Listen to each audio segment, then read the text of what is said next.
Here is the Subaru Outback. Let's get started. Open the driver's side door. Now right over there is the primary hood release lever. Pull it.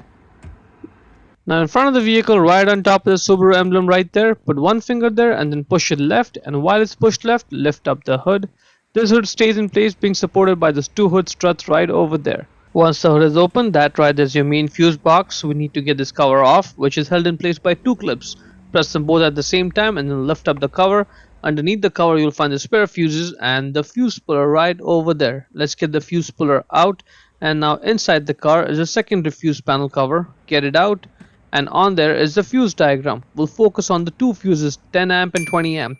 The 20 amp fuse, the one single fuse, controls two outlets, the one in the cargo area and the one that's inside the center console.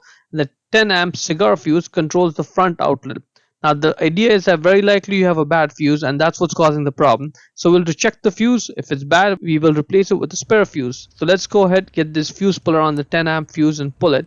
And as soon as I do, the power's gone because I have a good fuse. How do I know that? Look at the center part. If it's broken, then it's a bad fuse. If it's not broken, it's a good fuse. And if yours is broken, let's go ahead, get the 10 amp spare fuse out from there.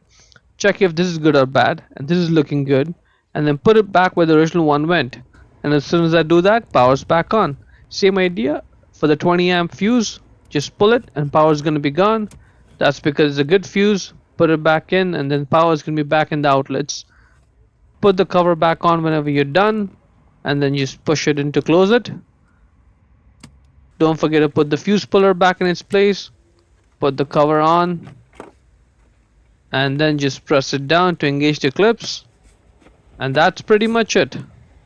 To close the hood, just grab it, push it down and slam it shut. Hope you found it useful. Before we go, let me give a quick shout out to Naya Motors Inc. for letting us use the car today to film the videos. They are a used car dealer here in Ottawa, Canada. Check out the link in the description for their entire inventory.